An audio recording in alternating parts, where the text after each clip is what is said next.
Dentro de unos momentos ya se conecta Roxana para desmentir todo esto, ¿no? De un gobierno socialista. Es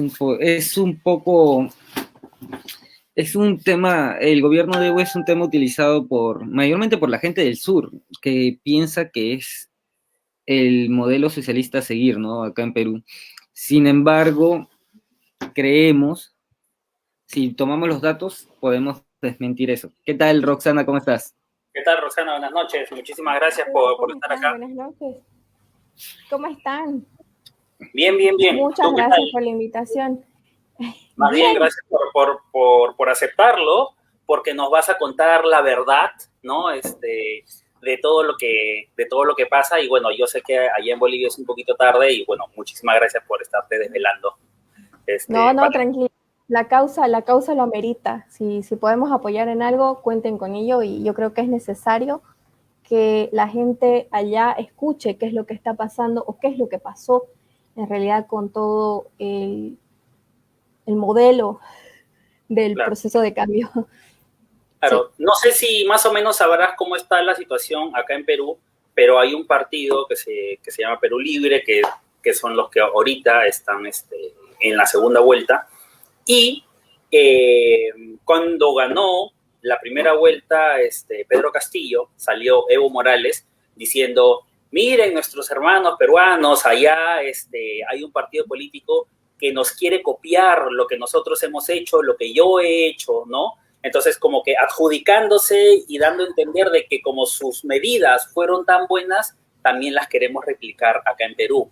Entonces, ¿qué es lo que tú nos podrías contar sobre lo que hizo Evo desde que entró? Porque, bueno, acá, por ejemplo, Fujimori estuvo prácticamente 10 años en gobierno y le llaman ya. dictadura. Pero yo sé que Evo estuvo más tiempo, estuvo unos 12 años, y aparte, 14. con el referéndum que le dijeron que no, aún así se postuló y supuestamente ganó con fraude. Entonces, ¿qué fue todo lo que se podría decir que hizo Evo? Que nos podría decir si fue bueno, fue malo, fue para nada, no sé, ¿qué es lo que nos podrías contar? Yo creo que me podría faltar un poco de tiempo.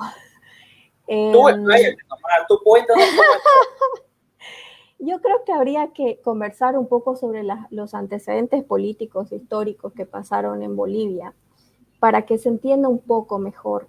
Eh, en 1936 termina de existir la derecha en Bolivia, ¿ya? O sea, el discurso de la derecha y todo eso no existe.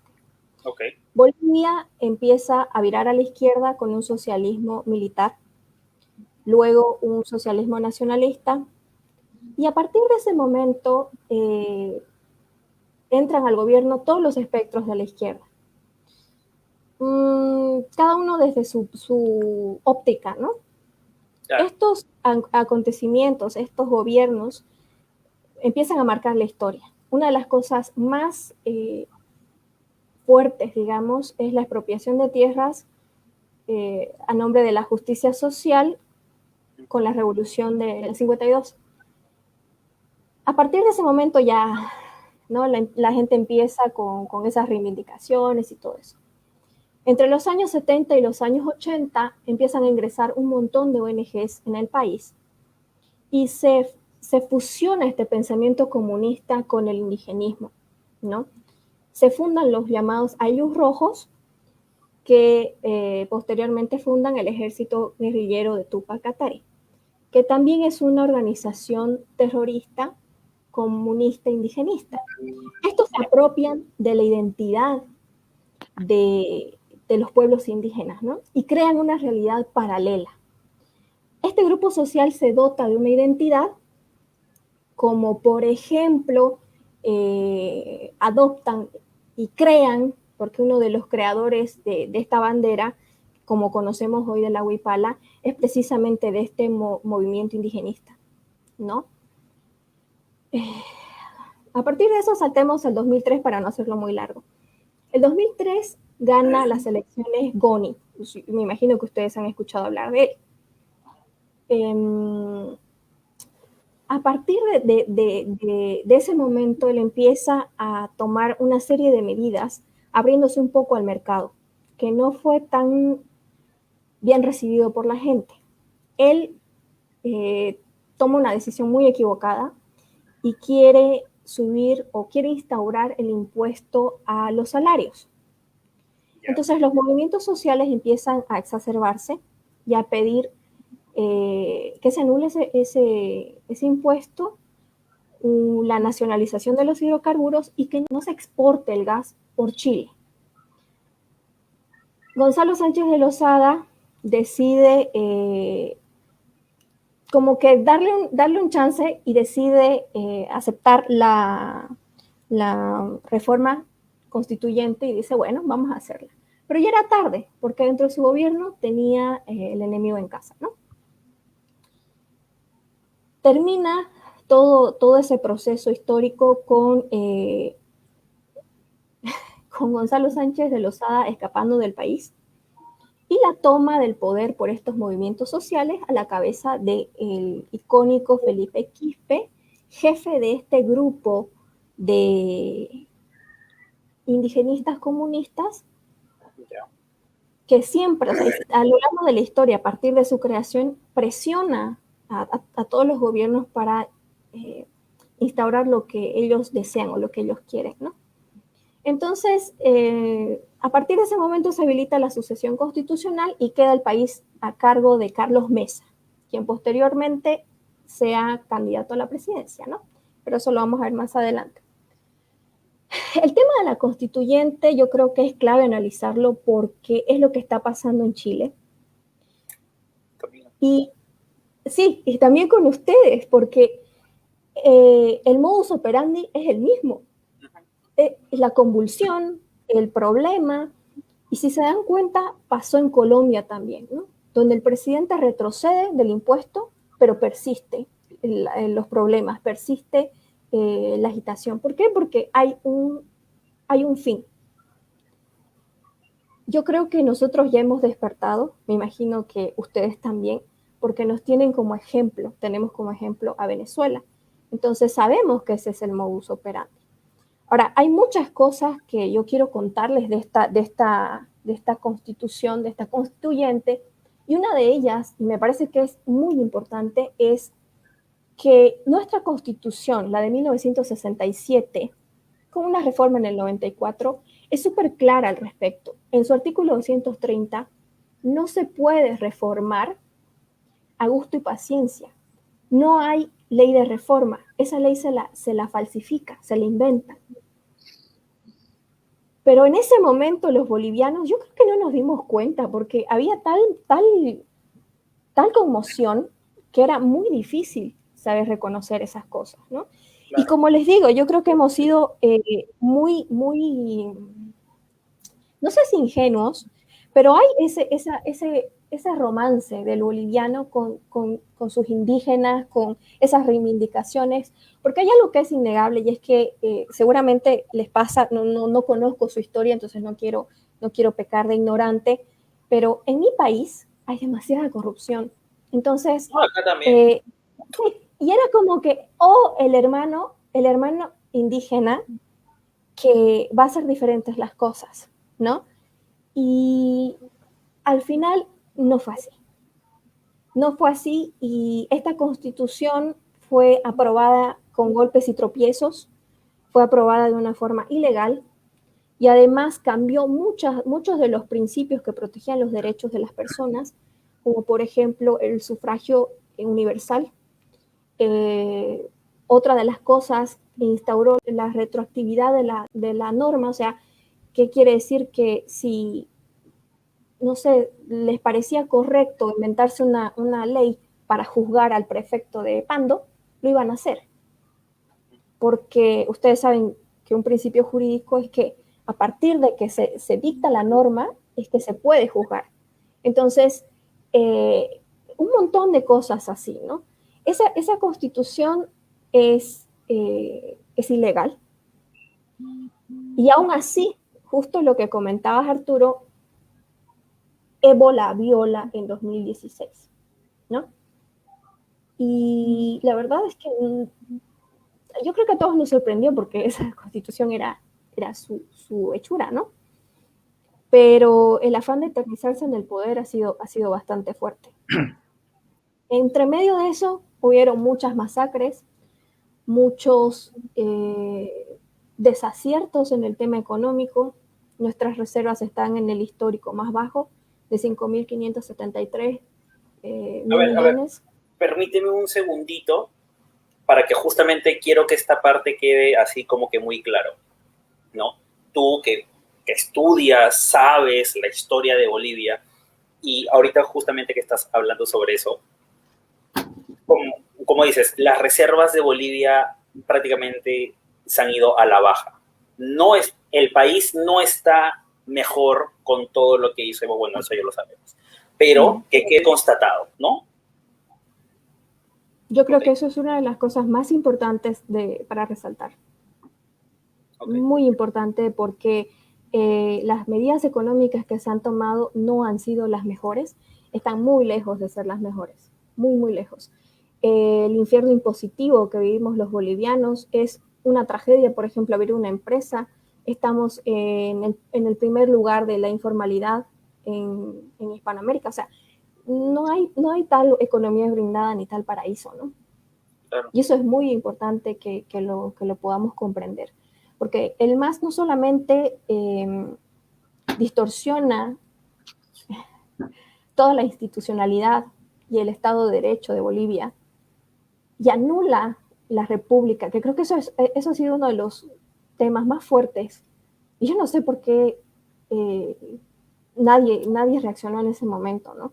Yo creo que todos lo veíamos con buenos ojos, los ojos de la inocencia a lo mejor, pero el tema de el Estado plurinacional hace que existan ciudadanos de primera y de segunda, ¿no? Yo creo que una de las cosas más dolorosas como boliviana es ver que este gobierno ha exacerbado los viejos odios que podían existir y nos ha dividido entre ciudad, campo, nos ha dividido entre zambas y collas, entre ricos y pobres, entre oligarcas y no oligarcas. Entonces, el patriotismo, no sé, la reconciliación que debe haber existido con este gobierno no existió, y yo creo que utiliza a los movimientos indígenas, porque en este momento, justamente mientras hablamos, hay un incendio en uno de los parques de Santa Cruz de la Sierra, que no sé si ustedes se enteraron, el 2019 se quemaron 5.1 millones de hectáreas, y eso es parte de una colonización de las personas del occidente al oriente boliviano, con una imposición ideológica, una imposición de cosmovisión, y eso no es respetar a los pueblos indígenas. Mi país tiene 36 naciones indígenas, 36 pueblos indígenas, de los cuales 34 son de tierras bajas. Y la imposición que existe es de parte de la cosmovisión aymara, o sea, la cosmovisión andina. Entonces, mi país es muy rico, ¿no? Y se deben respetar las tradiciones de cada pueblo, porque en eso radica el respeto y la hermandad, ¿no? Pero es algo muy doloroso. Sí, perdón ahí. Es una estrategia, esa estrategia de la división es lo que vemos ahora con Pedro Castillo, que están dividiendo, pero tal vez no estamos dividiendo por regiones, nos están dividiendo prácticamente por la capital versus las provincias, o el norte versus el sur. También el pueblo contra los burgueses. Es más, hoy día tuvimos una marcha y tú escuchabas manifestantes de Pedro Castillo que se infiltraron diciendo puros pitucos que acá serían acomodados en la marcha. Entonces, ese es el tipo de mensaje que este tipo de personas captan. Dame un segundo, quiero retroceder un poquito en eso de la prohibición de la reforma de la Constitución, porque acá es muy similar. Acá tenemos un caso que para poder tener una nueva Constitución tenemos que tener una reforma, tenemos que tener el Congreso tiene que aprobar una reforma primero. Y estamos advertidos, ya, o sea, acá no nos van a decir en verdad que no nos van a agarrar de inocentes, estamos advertidos. El problema es, el problema que yo pienso es si el apoyo, o sea, no sé cómo fue ya, si el apoyo no solo de la gente, sino tal vez de las instituciones, ayuda mucho a dar ese mensaje engañoso que sí, o sea, diciendo que sí se puede hacer ese cambio, ¿no? Sin pasar por el Congreso, ¿no? Sí, es que a ver, yo creo que una de las características más claras de Evo Morales y más fuertes es que a lo largo de su mandato se ha caracterizado siempre por decir, yo digo nomás, ustedes arreglen, para eso son los abogados. Entonces, ese atropello a las instituciones que deben existir, o sea, debe existir un Estado de Derecho, debe existir la independencia de poderes para poder mantener un equilibrio. Y eso es algo que han atropellado no una sola vez, sino muchas veces. Y tal cual lo que estás comentando es lo que pasa.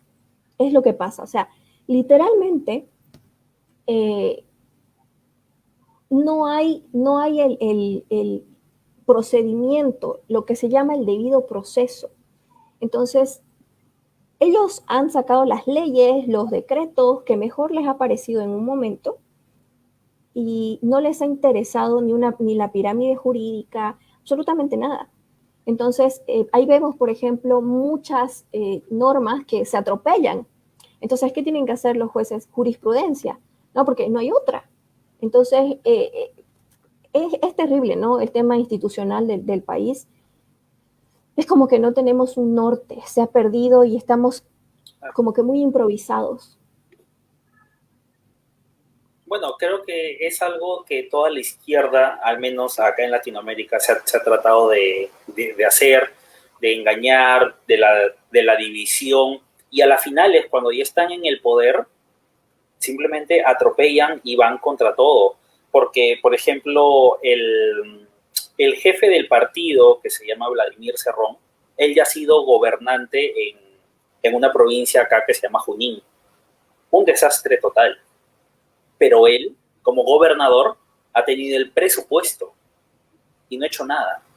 O sea, ahí tú te das cuenta de cómo la izquierda, o sea, él siendo, como dice él, marxista, leninista, mariateísta, o sea, es así del marxismo duro, al tener todo y decir, oh, voy a hacer grandes logros, voy a hacer para que la gente vea que mi ideología es la mejor y que puede prosperar.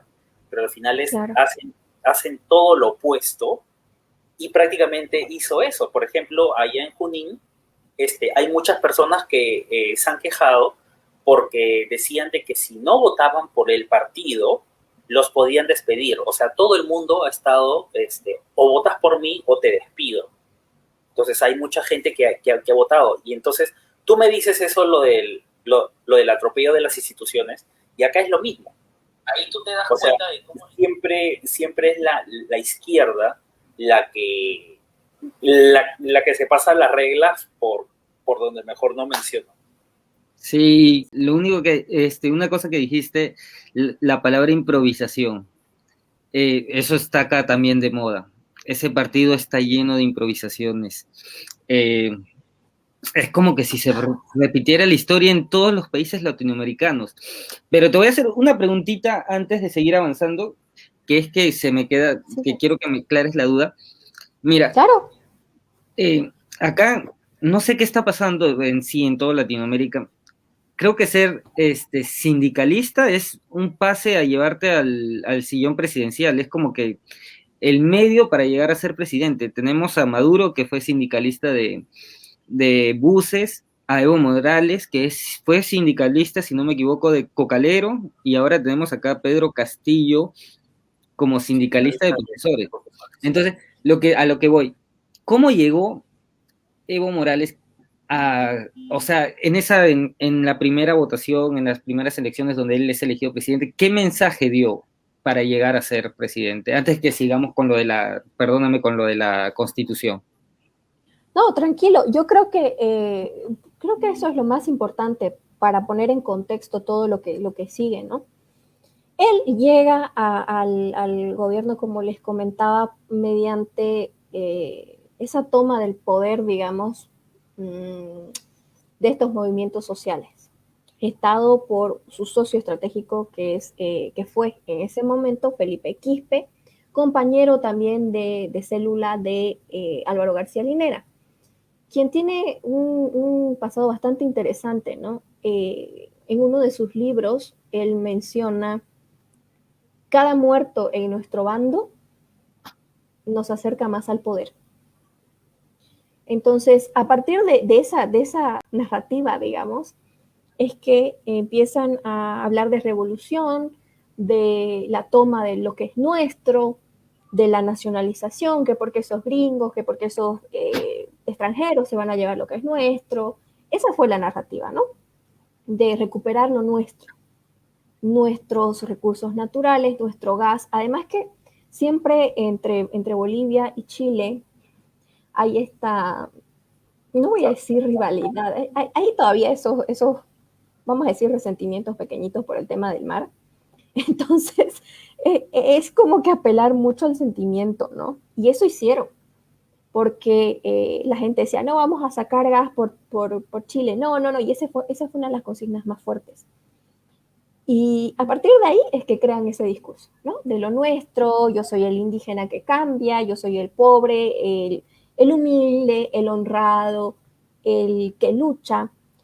Previo a esto, él es diputado y presionaba mucho con bloqueo de caminos, con huelgas, con cosas por el estilo, ¿no? Entonces, la gente ya lo tenía en el radar como un líder revolucionario. Y como les comentaba que Bolivia históricamente ha tenido mucha corrupción, la gente estaba cansada, estaba hastiada.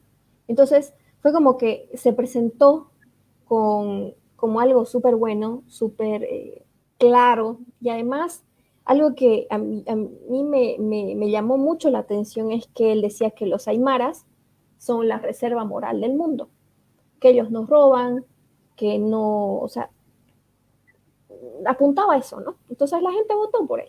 No hubo vuelta, ¿no? Era el cambio. Es que muchas veces creo que lo mismo pasó con Venezuela, lo mismo pasó ahí en Bolivia, y puede que pase acá y en Chile también. Y es que cuando uno tiene cierta noción, tal vez puede decir: oye, pero si Chile es el país que en Latinoamérica es el que mejor posicionado está, tiene mayor PBI y todo lo que tú quieras, ya, todo. Pero ¿qué sucede? El ser humano nunca está contento. Creo que todos nosotros nunca estamos contentos. Entonces, cuando viene alguien y tú ves en la televisión: uy, mira la pobreza, mira cuántos pobres hay, mira cuánta gente duerme en la calle, mira los que tienen que vender caramelos en la calle, todo, mira el desempleo. Entonces, obviamente que tú tienes, te vas a sentir mal. Y como dices, apelan al sentimentalismo. Entonces, entre ¿cómo se llama? Esa falsa dicotomía entre, oye, yo quiero cambiar, que todo sea mejor, que todo sea bonito, y como tú no estás contento por cómo están las cosas, piensas que ese cambio va a ser para mejor, pero justamente esa es una falsa dicotomía y al final ese cambio es para peor. Sí, y el mensaje es el mismo en toda Latinoamérica, creo. O sea, todo es eso de no robarás, acá le dicen, ay, yo no sé qué he hecho, esa Mayuya, Maquella y no sé qué más. Amazúa. No sé, Amazúa, Mayuya y Maquella. Ese es el mismo mensaje que acá se da por partidos de izquierda, ¿no? Y en contra de la corrupción. Con ese mensaje nos quieren engañar, ¿no? Y no es solo acá, o sea, no es solo en Perú, creo que ya lo han pasado varios países y está en sí Latinoamérica se está comprando ese mensaje, ¿no? Bueno, para seguir con lo de la reforma constitucional, ¿qué otras consecuencias nos puedes contar del peligro que es cambiar la constitución? Por ejemplo, un poco hablando de lo económico y también del riesgo, ¿sabes? Lo que ha salido acá, un tema muy importante en la marcha de hoy día, de la propiedad privada. ¿En Bolivia se atenta contra la propiedad privada? Bueno, en teoría la Constitución garantiza la propiedad privada, pero en la práctica, acá en Santa Cruz hubieron muchas expropiaciones a gente que tenía haciendas, que tenía propiedades, que no cumplían la función social. La función social no está definida. Entonces puede ser lo que al gobernante de turno le parezca. Y evidentemente eso ha pasado, ¿no? Ahora, el tema de las nacionalizaciones y todos esos procesos muestran que Bolivia no es un país en este momento que tenga las cosas claras en el ámbito jurídico. Entonces, da inseguridad, ¿no? Hubieron muchas fugas de capitales y por ende ha hecho que aumente un montón el empleo informal y obviamente ha disminuido un montón el empleo formal. Entonces, esa es otra de las bellezas que ha pasado, ¿no? Con esto. El tema de las exportaciones han hecho que Bolivia pase una bonanza que nunca antes se haya visto. Y todo ese dinero ha sido malgastado, pero de una forma lapidaria. O sea, realmente han gastado el dinero en cosas que no deberían haberlo hecho. Yo de verdad digo que, insisto en que son muy improvisados. Hasta ahora no tenemos un sistema de salud que con todo el dinero que ha ingresado podía responder en estos momentos tan duros. Bueno, hay una infinidad de cosas en las que se podía haber aprovechado mejor ese dinero, ¿no? Tenemos por ahí un satélite que nadie sabe dónde está, ni qué pasó, ni si sirve o si no sirve, o sea, fue como, o sea, nosotros decimos, entre nosotros, que es como que le hubieran prendido fuego al dinero, porque Claro. no supimos, o sea, nadie supo más nada. Tenemos el peor internet de la región, es el más lento y el más caro, o sea, no. Ahora, me gustaría mostrarte un video de justamente una señora que se llama Dina Boluarte, que es la primera vicepresidenta. A ver, vamos a ver por acá está el compartido. Ahorita lo voy a poner play. Díganos en qué país del mundo ha funcionado el modelo que ustedes están proponiendo y no hubo respuesta. ¿Nos la podría dar en este momento? Sí, sin ir muy lejos, señora Rosana. Revise Ecuador y revise Bolivia. ¿Cuánto de desnutrición tienen ahora Bolivia? ¿Cuánto de analfabetismo tiene Bolivia? 0. Y lo hizo Evo. Y nosotros lo podemos hacer. Ahí están los ejemplos cercanos. O si no, váyase a Singapur. Bueno, ahí habla de Singapur y le dicen que lo de Singapur pues no tiene nada que ver con el modelo socialista, ¿no? Pero cuando habla, por ejemplo, lo que es desnutrición 0 y analfabetismo 0, ¿qué cosa nos podrías comentar sobre eso? Mira, te puedo decir con total certeza que eso no es cierto. No hay analfabetismo 0 y desnutrición 0 tampoco. Yo creo que esa es una de las mentiras más grandes, porque la gente pobre sigue siendo pobre. No ha mejorado las condiciones en nada. O sea, lo único que han hecho es aumentar el gasto público dando bonos sin verdaderamente incentivar el tema de la inversión o algo que realmente nos vaya a sacar de esta pobreza. Hay desnutrición, hay enfermedades, hay muertes que en otros países se podrían prevenir de una forma muy, muy sencilla. Entonces, yo creo que la narrativa alrededor de este gobierno, del gobierno del indígena, es súper fuerte. Tiene una propaganda espectacular. Yo creo que eso es algo que hay que destacar, pero es falso. Ahora no tengo a mano los datos exactos y no quiero pecar de imprudente, No, pero con bueno, toda certeza. nosotros ya lo podemos buscar. Sí, con toda certeza. Confiamos en tu palabra, confiamos en tu palabra y no confiamos en esta señora porque ya varias veces ha mentido, justamente en el debate que tuvo antes de esa entrevista del video, también mintió,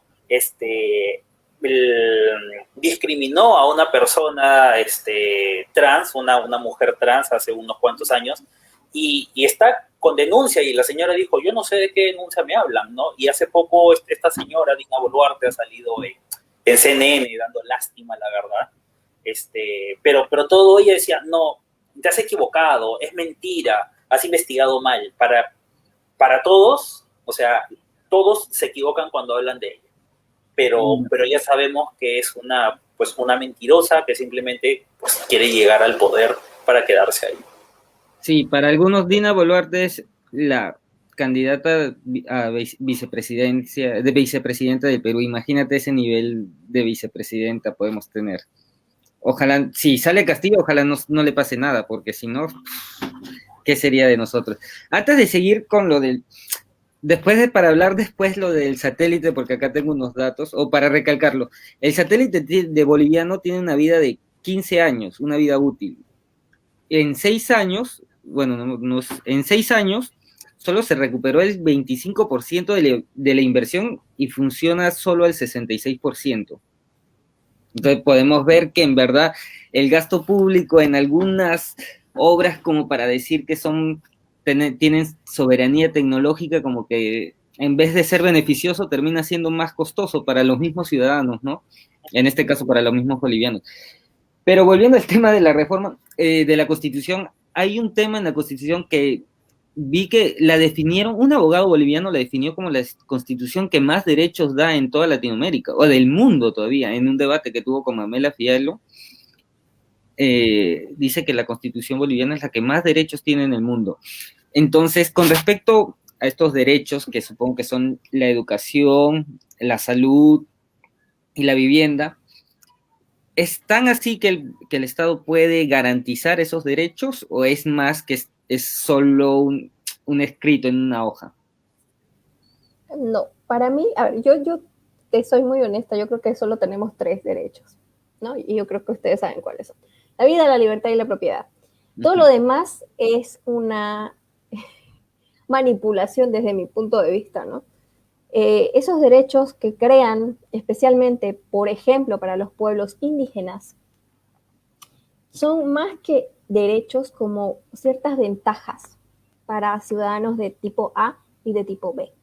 Evidentemente, puedo decir que las leyes en Bolivia son bastante suaves porque siempre respetan y en teoría promueven los derechos humanos. Es por eso que nuestra pena máxima es de 30 años. No importa, hagas lo que hagas. Nuestra pena máxima es 30 años. No puedes estar ni un día más en la cárcel. No importa lo que hagas. Eso es algo que también tiene que cambiar, ¿no? El tema de la reforma profunda del sistema judicial. Pero bueno, ese es otro tema. Estos derechos, evidentemente, por cada derecho subjetivo hay una obligación correlativa que es dependiente del Estado. Porque el Estado tiene que garantizar ese derecho de diferentes formas, incluso utilizando su poder de coerción, la fuerza de coerción, ¿no es cierto? Pero en Bolivia hay ausencia de Estado en muchas partes del territorio y en muchas ocasiones, porque estos derechos no son para todos. A veces sí, a veces no. Entonces, es imposible que el Estado garantice los derechos de todos. 1, porque no quiere, y 2, porque no puede. O sea, literalmente no hay aparato para garantizar tantos derechos y además estar en la observación permanente de estos derechos.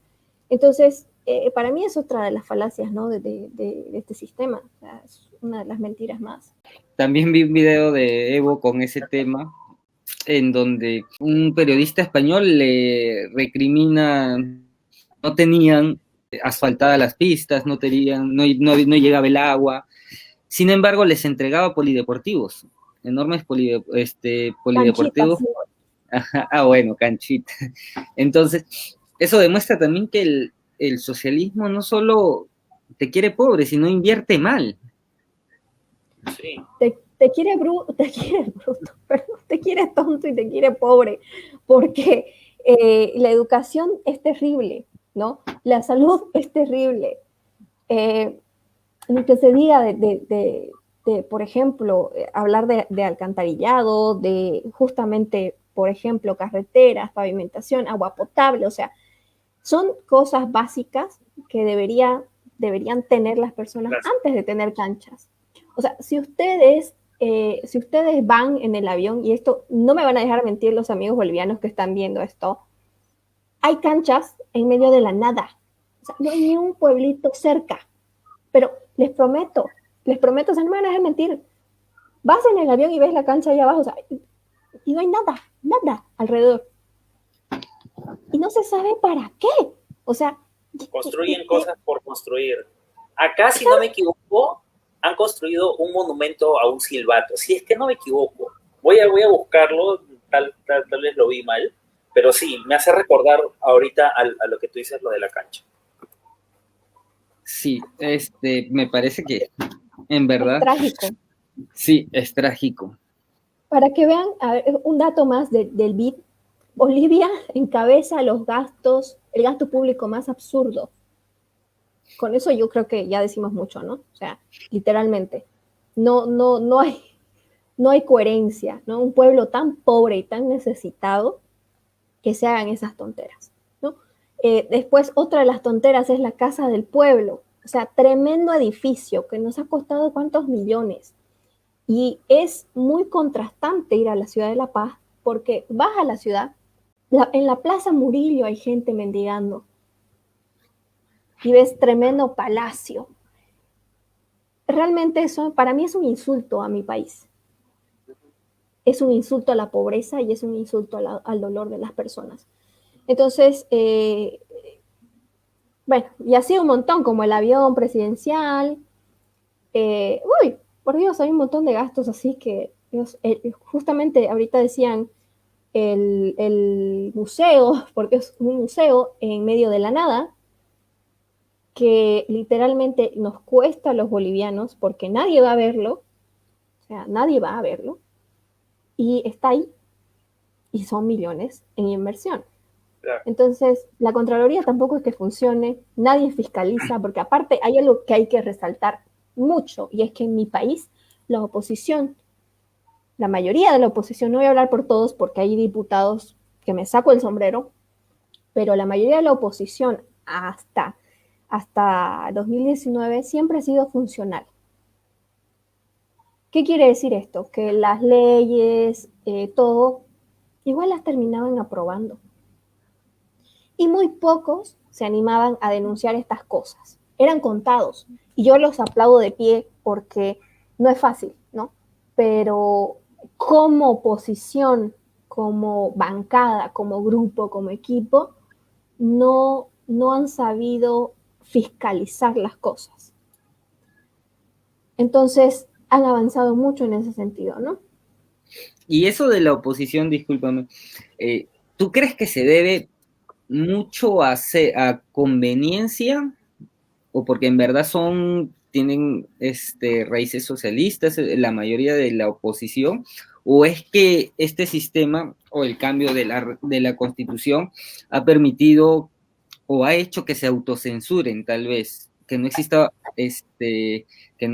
esa oposición debido a consecuencias, por ejemplo, de poder quedar encarcelados, si es que manifiestan su voz, a lo que y al mismo tiempo, o sea, hablando de oposición como diputados, personajes políticos, también quisiera ir al tema de medios de comunicación. Si es que también se autocensuran por ellos mismos, por evitar problemas con el Estado, que en verdad ya no sería dictatorial, ¿no? Evidentemente hay un régimen, ¿no? Porque el tema de la libre expresión hace unos 2 meses, acá en un pueblito que se llama San Ignacio, si no me equivoco, San Ignacio, por favor, me corrigen si me estoy equivocando, encarcelaron a una señora porque bajó la bandera del MAS de su plaza. Estaba izada la bandera del MAS en vez de la bandera nacional. Entonces, la señora la bajó y está presa. Espera. ¿Tienen que obligadamente tener la bandera del partido de Evo? Aparentemente sí. ¿No? A esta señora, como les comento, la encarcelaron. La encarcelaron por eso. Entonces, el tema de la libertad de expresión es bastante complicado. Yo, la verdad, conozco muchas personas que son amenazadas constantemente, para no decir lo que está pasando. Y es complicado. Ahora, el tema de la oposición, yo creo que es variable, porque hay opositores que sí son opositores ideológicamente y hay otros que son opositores, como es el caso de Carlos Mesa. Carlos Mesa, el que era candidato a la presidencia, es de una izquierda progresista. Entonces, esta corriente siempre ha estado de la mano del masismo. Y es más, han aprobado muchas cosas. Ahora mismo no están haciendo presencia en el Congreso. Pero en el pasado existían los prefectos opositores, que en su momento conformaron la llamada Media Luna. El gobierno los ha perseguido hasta que todos, menos Rubén Costas, que es era el gobernador de Santa Cruz, terminaron en el exilio. Sí hay persecución, yo creo que eso es algo que no se puede esconder. Es más, acá en Santa Cruz montaron un caso, es el caso terrorismo, en donde murió mucha gente, murieron personas, justamente para meter presa a mucha gente que era del círculo del Comité Pro Santa Cruz, que era de un círculo opositor al gobierno. Entonces, todos sabemos que ese caso ha sido montado porque ya se ha sobreseído, o sea, ya se acabó ese juicio y terminó. Justamente en el gobierno de Yanine Áñez, pero fueron pues 10 años tortuosos. Una de las personas que ha sido sindicada y estuvo preso 10 años, es Bonco Mankovic, que hoy es jefe de, si no me equivoco, de la bancada cruceña. Y bueno, gracias a Dios ya está libre, digamos, ¿no? Pero esos 10 años, ¿quién se los quita? ¿No? No sé quién se los devuelve, mejor dicho. Por ejemplo, Manfred Reyes Villa era prefecto de Cochabamba. Él sale al exilio también. Y ahora que ha regresado, él es alcalde de Cochabamba y tiene procesos, ¿no? O sea, yo creo que la cadena sigue para que la gente siga con un poco de miedo de ser opositora, ¿no? Entonces, creo que responde a muchos factores. Hace un momento mencionaste a Yáñez. Áñez. Áñez, perdón.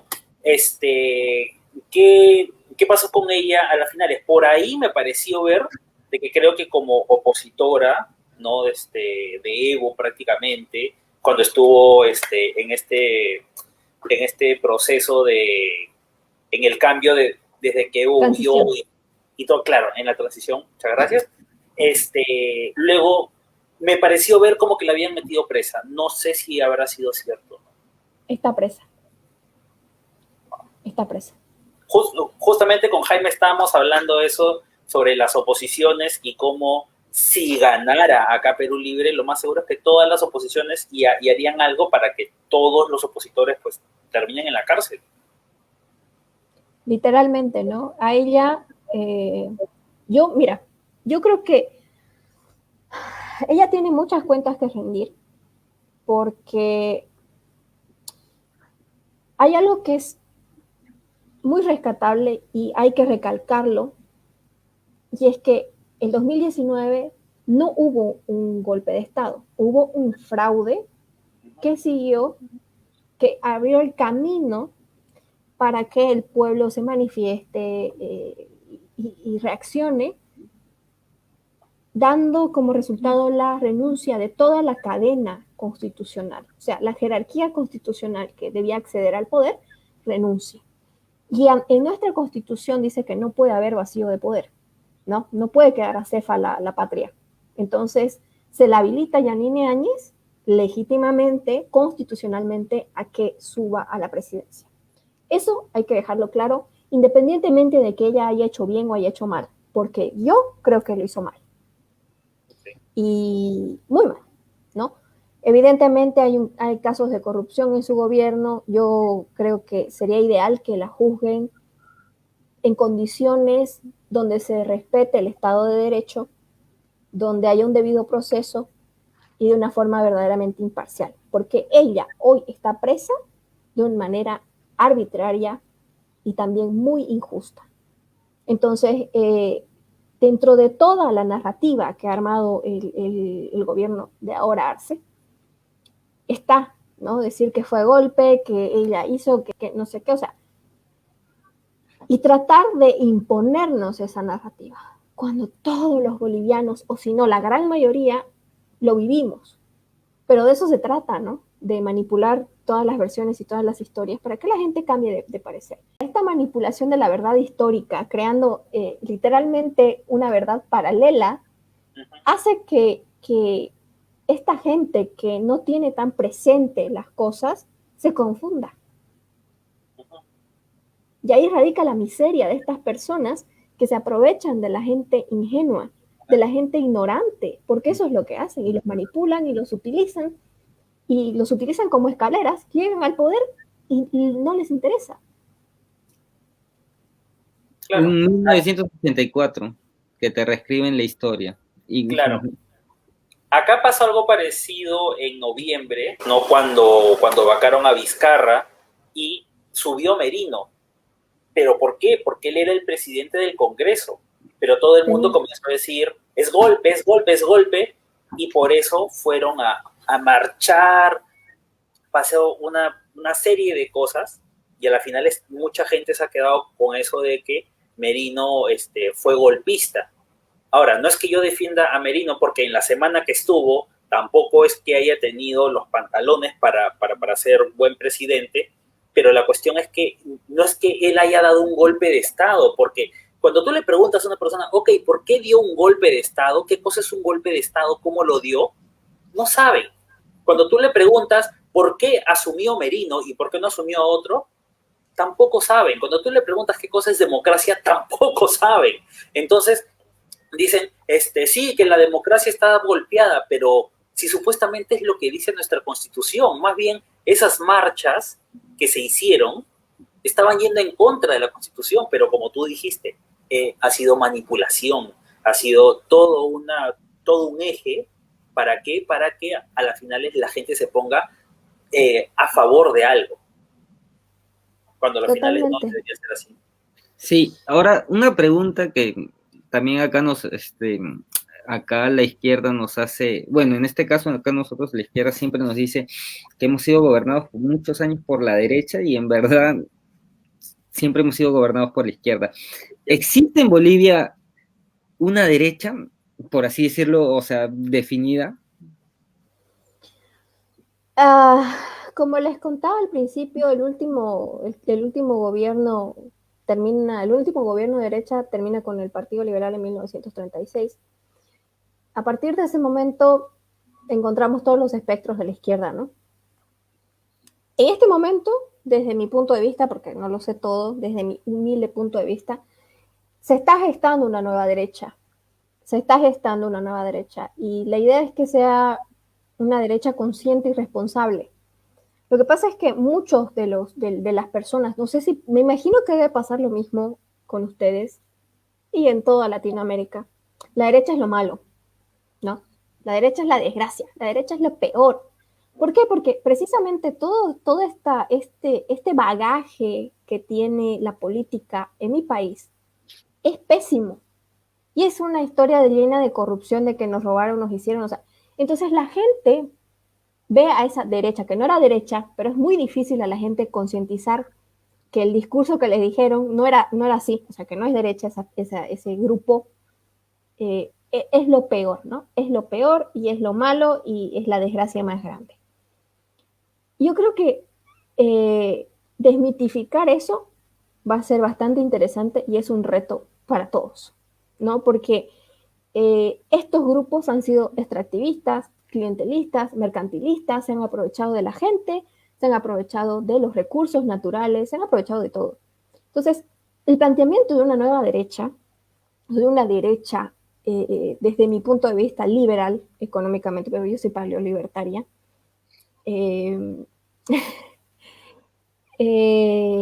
debe ser desde una perspectiva completa. O sea, no tenemos que apuntar solamente a lo económico, sino a todo el espectro. Demostrarle a la gente que la derecha o que el liberalismo, o que como le quieran llamar a esta nueva opción política, porque es un espectro amplio, lo que quiere es que todas las personas tengan libertad, que es lo más importante. Yo creo que cómo te coartan la libertad, realmente creo que es una de las cosas más duras, porque mi país es un pueblo de alma libre. Nosotros en Santa Cruz tenemos un dicho que es siempre libres cruceños seamos, y es porque realmente el alma de los bolivianos es un alma que anhela libertad. A mí me entristece mucho ver que todo el aparato que adoctrina quita esa libertad. Los jóvenes ya no se pueden expresar libremente porque no es políticamente correcto, ¿no? Entonces hay estos miedos, inclusive hay miedo de decir yo no estoy de acuerdo con el gobierno del MAS porque no sabes cómo van a reaccionar, no sabes a quién no le va a gustar, cómo te van a amenazar. Yo les contara de todo lo que me han amenazado, o sea, ya un montón de gente que conozco, ¿no? Y todo eso da mucha tristeza, porque la libertad creo que es uno de los bienes más preciados. Pero creo también que no es tarde, ni para nosotros ni para ustedes, menos para ustedes, o sea, ustedes todavía, Dios mío, por favor, amigos peruanos, si están viendo esto, en serio, ¿a Keiko la sacan en 5 años? ¿O cada cuánto son sus elecciones? Cada 5. Cada 5, ¿no? La sacan en 5 años, al otro no la sacan más. Mírennos a nosotros. Claro, Pero no salió la dictadura. Eso es lo que yo me quejo de la hipocresía de la izquierda, porque acá muchos se quejaban de Fujimori, y bueno, yo también podría decir, Fujimori ha sido un dictador. Perfecto. Fujimori se quiso quedar acá por una reelección, por 15 años, ya se iba. Y supuestamente hizo un fraude, supuestamente, no se sabe, pero a las finales lo sacaron. Iba 10 años, pero Evo llevaba más, y ahora, o sea, yo sé que por Arce, el MAS ha continuado en el poder. Y quién sabe, y ahora que Evo ha regresado a Bolivia, quién sabe, y a la final lo vuelven a elegir. Entonces, la izquierda viene a hablar de dictadura con una ostra a su cara, su cabeza, pero apoyan el modelo boliviano, apoyan lo que hace Venezuela. Cuando uno le pregunta lo de Venezuela, no son capaces de decir que son dictadura.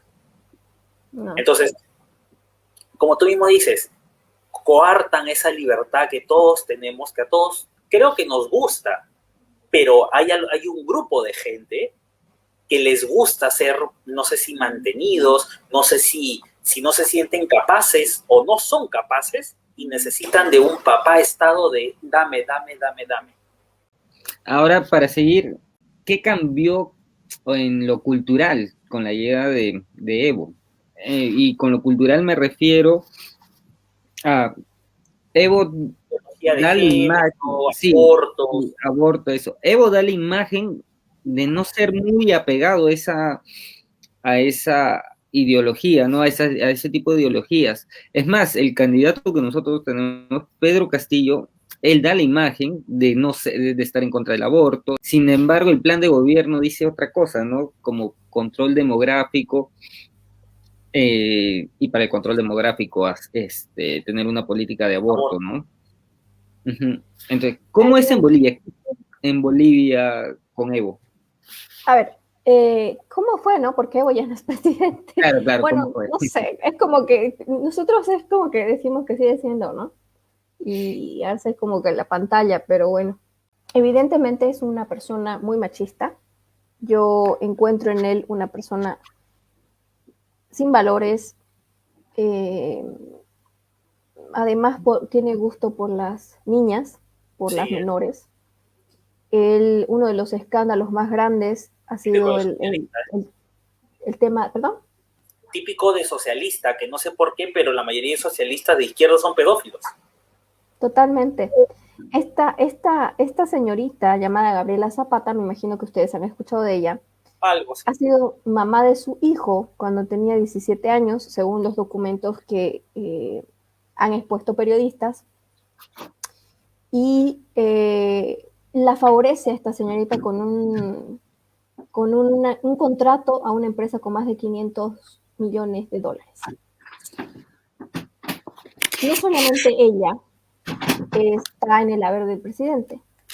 La señora Gavina Condori, que es una señora muy respetable, ella indígena, cochabambina, denuncia no una vez, sino varias veces que muchos dirigentes, muchas personas del entorno de Evo le entregaban a niñas como una especie de ofrenda. Ofrenda. Sí. Sí. Y esa denuncia está en las redes. Es la profesora Gavina Condori, ¿no? Y no es la única, no es la única. Hay muchas fotos que expuso, por ejemplo, Estrambasaguas, si no me equivoco, así es su apellido, con una menor, Noemí se llama, hace no mucho tiempo también, quien lo visitaba en Argentina y es una niña. Entonces, él aparenta una cosa, pero en realidad es otra cosa, ¿no? Hace comentarios como que las hormonas del pollo desvían a los hombres en su sexualidad, por eso son homosexuales, o de ese tinte totalmente discriminativo, ¿no? Claro. Pero yo creo que es una máscara porque la cosmovisión andina es muy cerrada en eso. Claro. Bueno, la verdadera cosmovisión andina, no la que surge de esa fusión, ¿no? Hay un equilibrio en esta cosmovisión y las personas homosexuales no son bien vistas. Entonces, él como indígena tiene que aparentar algo, pero en realidad el plan de gobierno, las leyes que tienen dicen otra cosa, como por ejemplo que han aprobado, por decirlo así, una extensión sobre la inimputabilidad del aborto. En Bolivia el aborto es inimputable bajo 3 causales. Estas causales tenían un límite de tiempo hasta las 14 semanas, hasta las 12 semanas, perdón.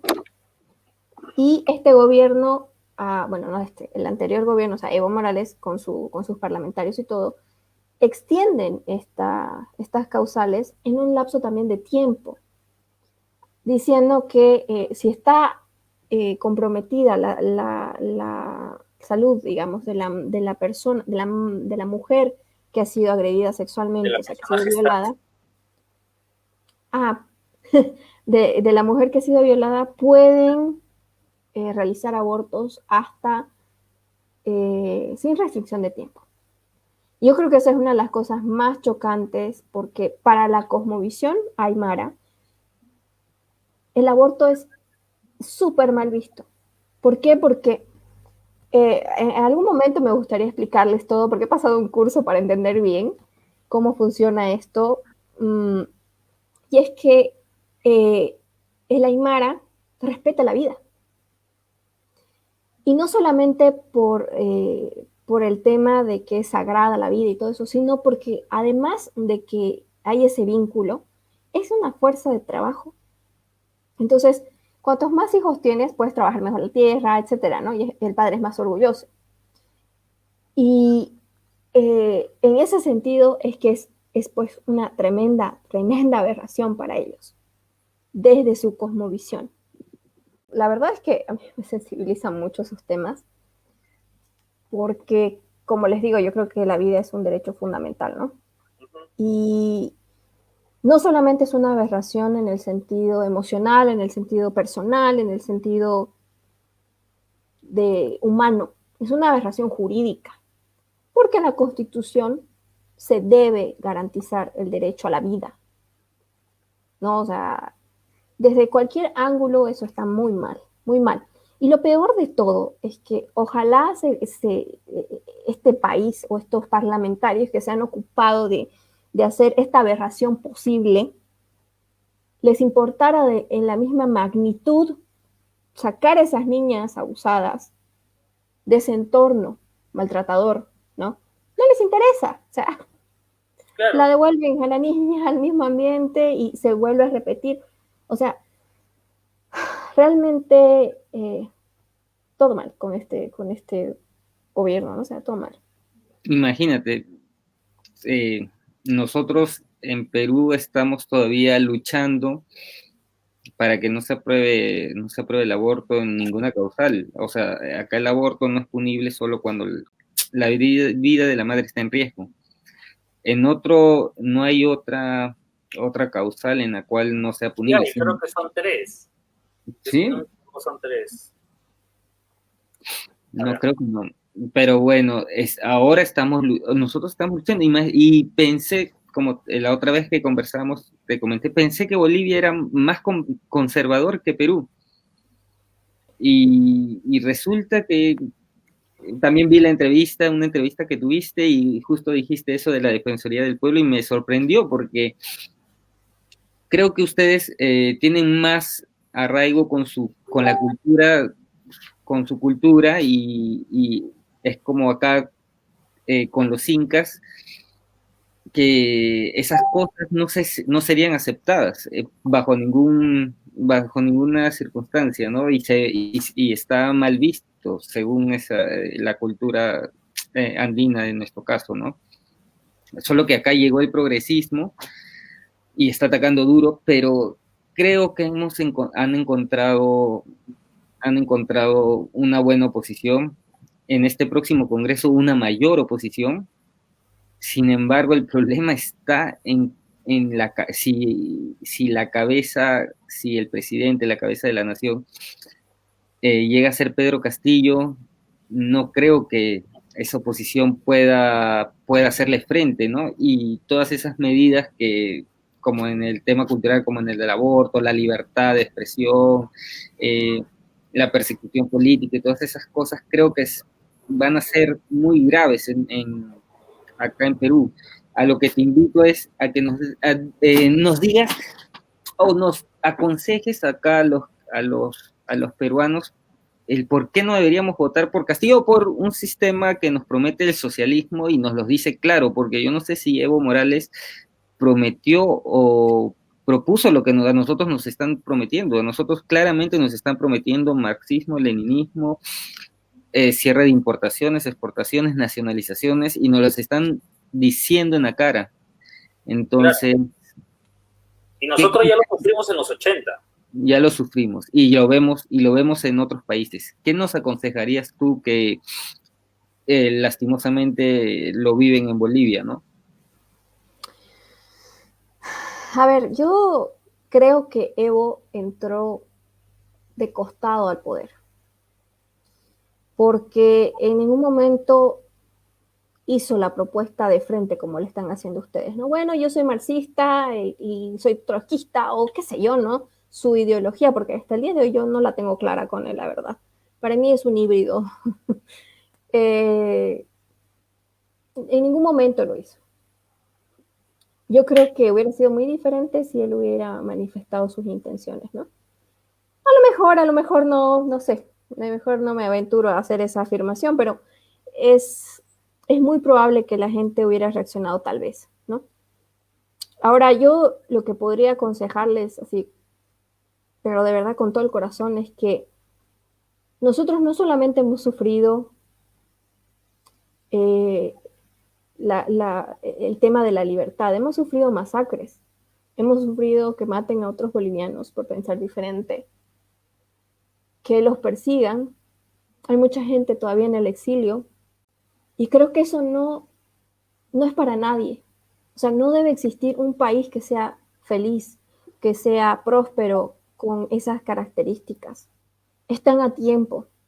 Como les digo, o sea, suena chistoso, ¿no? En 5 años la sacan a ella, la sacan, pero la sacan y ya está. Pero nosotros no la van a sacar más. Y es que van a encontrar el mecanismo para quedarse. Siempre hay algo, siempre hay un cómo. Ellos ya saben y ellos ya lo han dicho, pero hay gente que así tiene una piedra en el cerebro, y por más que hay videos donde dicen nosotros tenemos que quedarnos en el poder como en Venezuela, como en Cuba, igual de todas maneras la gente dice, bueno, ya pues, que se quede en el poder, y uno ya dan ganas de, no sé, de Llorar. matarse, de largarse del país, no sé, porque ya no sé qué cosa tienen en la cabeza. La verdad, muchas gracias por todo el consejo que que nos das, porque ya creo que ni los venezolanos nos bastan tener millones de venezolanos acá, sino que también pues tenemos que buscar otras fuentes en que nos digan el socialismo no funciona. Sí, claro, es que cuando tú sacas el argumento de venezolano, te dicen sí, pero Venezuela es, o sea, la típica del zurdo, ¿no? Ahí lo aplicaron mal. ¿Por qué no miras a Bolivia? Y te dicen, ¿por qué no miras a Bolivia y el éxito de Evo Morales? Y la gente, como te digo, hay una división en Perú, entre la capital y los del norte, y los que provincia y del sur. Y la gente del sur, que están más cerca a la frontera con Bolivia, ven con muy buenos ojos a Evo Morales. Los de Arequipa, Puno, Cusco. Es por eso que... Es parte del adoctrinamiento, ¿no? Es parte del adoctrinamiento. Es por eso que, felizmente, gracias a Jaguar, pudimos contactarte, Roxana, y que nos desmientas. Quiero recordar algo cuando ustedes sacaron a Evo Morales. En ese momento yo pensé que ustedes iban a ser como el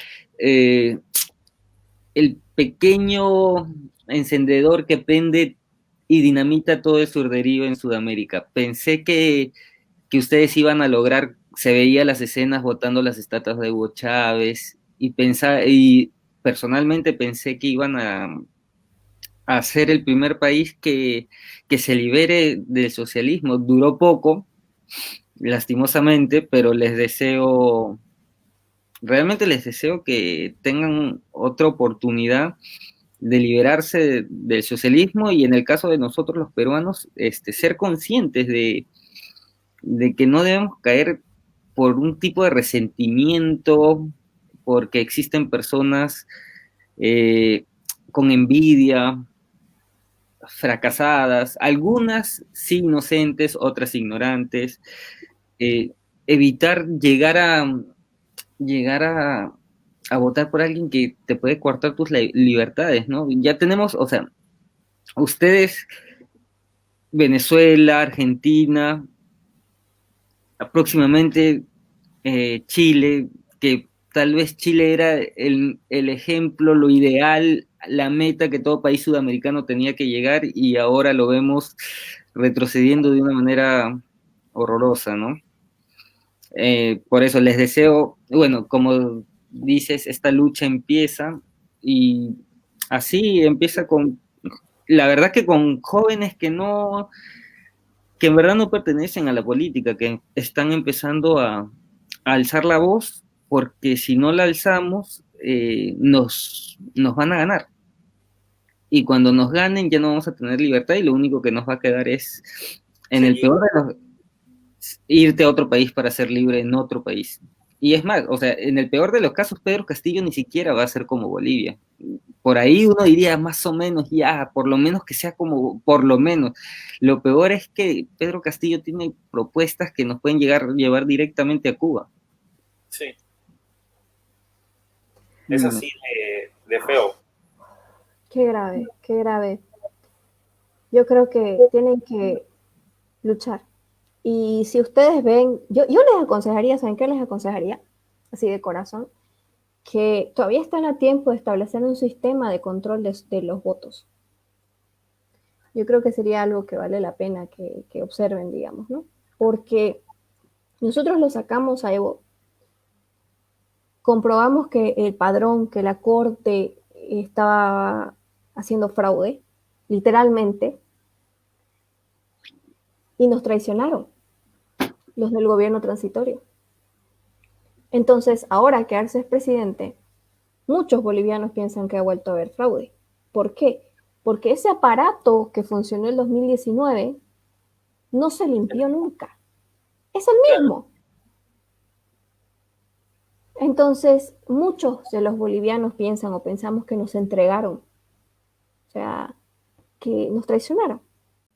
Y... Acá, por ejemplo, disculpa que te corte, no. Pero ya estos de Pedro Castillo están en la OMPE, están en el Jurado Nacional de Elecciones, están en la RENIEC, que son lo que prácticamente gira en torno a nuestras elecciones acá. Entonces ya uno ya ni siquiera puede confiar porque meten gente, infiltran, como siempre los zurdos infiltran gente y a las finales pues se apoyan entre ellos. Así es. Cuiden sus votos. Queda Cuiden una sus semana. votos. Queda una semana, a ver qué tal Sí. nos va. Por último, antes de acabar, perdón, Roxana, queremos pasar un video de unas palabras para que después cuando lo vean, porque supongo que mucha gente no se ha conectado porque venimos de una marcha multitudinaria, y queremos, cuando lo vean después el video, escuchen estos lo dijo, sí, son las palabras de Beto Ortiz, que son creo que son las más sabias, a pesar de que no concordamos en todo ideológicamente con él. Sin embargo, creo que las palabras que dijo hoy día son muy sabias y que debemos tomarle caso y replicarla toda la semana. A todos esos personeros que ni siquiera creen en lo que están haciendo, sino que simplemente reciben plata para cumplir esta misión absolutamente vil. Nosotros tenemos un poder y ese poder se llama nuestro voto. Este domingo 6 de junio, tenemos que salir todos, tenemos que llevar a nuestros padres, a nuestros abuelos. Todo el mundo tiene que votar porque la primera vuelta nos la ganaron por confiados, por flojos, porque mejor pago mi multa, porque mejor me voy a la playa. Ya no, nos quieren robar nuestro país. Esta democracia que tanto trabajo nos ha costado recuperar, después de tantos años de sangre, de masacre, todos tenemos un pariente, un ser querido que murió en manos de estos asesinos, que murió por los coches bomba, que murió asesinado, un maestro, un juez, un obrero, un campesino que fue asesinado por estos salvajes miserables. Eso no puede volver a ocurrir y nosotros tenemos en nuestras manos la solución. Por amor a nuestra patria, este domingo 6 tenemos que ganar y no tengamos vergüenza de decir que vamos a votar contra el comunismo. Porque por eso es que nos ganan, porque creemos que ellos deben tener orgullo y nosotros debemos hablar a media voz. Y decimos, voy a votar por mi familia, voy a votar por mi padre, voy a votar por mis hijos. No, yo voy a votar por la única opción que queda, por la única opción democrática que queda.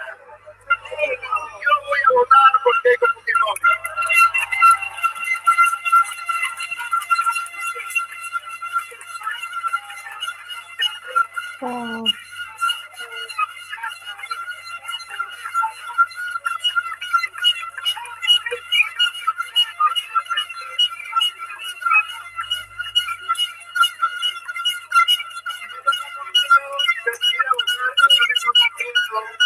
Decir por quién vamos a votar, porque eso no nos hace fujimoristas. No, yo no soy fujimorista. A mí la prensa chicha de Fujimori me hizo mierda. Y acá estoy defendiendo la única opción que le queda a la democracia del Perú.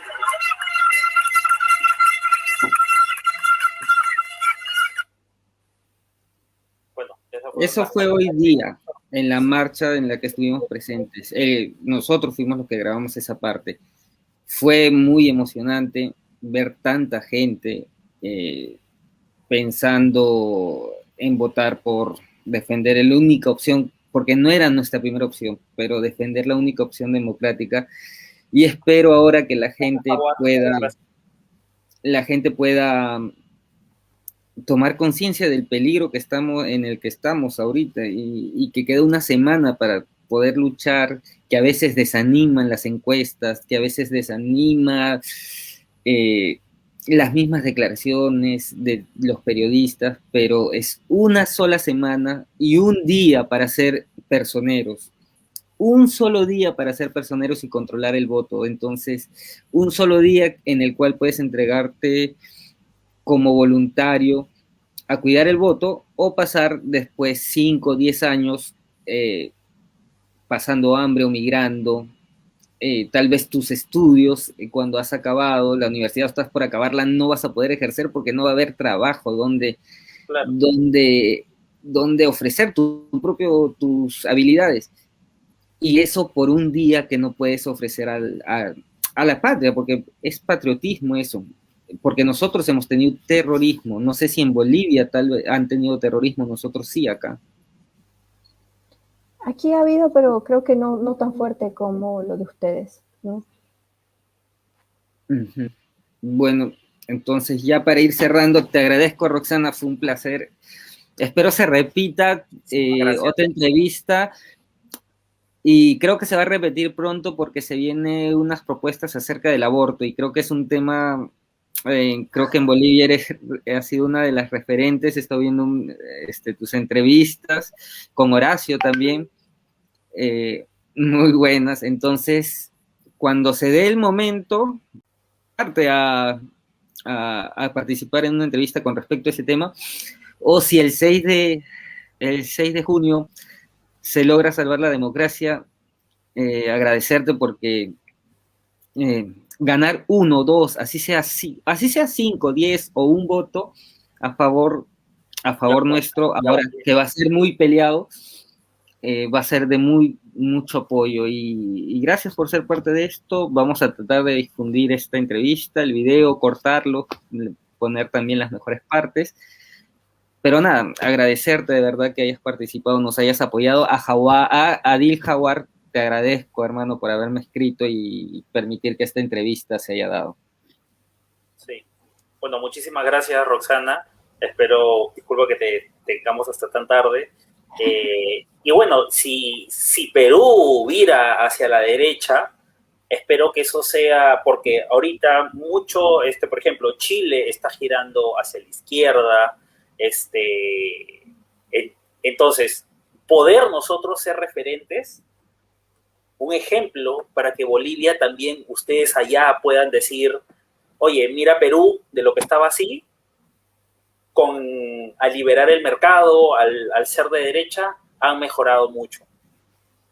Y así el mismo pueblo puede elegir con sus propios ojos, puedan ver. Y bueno, ya tal vez tú nos invitarás ahora a nosotros para que nosotros seamos referentes. Sí, sin duda. Yo espero que así sea de corazón y yo soy católica, van a estar en mis oraciones, están en mis oraciones desde su primera vuelta. Yo pensé que iba a ganar Aliaga, la verdad. Pero yo creo que fue un balde de agua fría, ¿no? Pero no está perdido, luchen.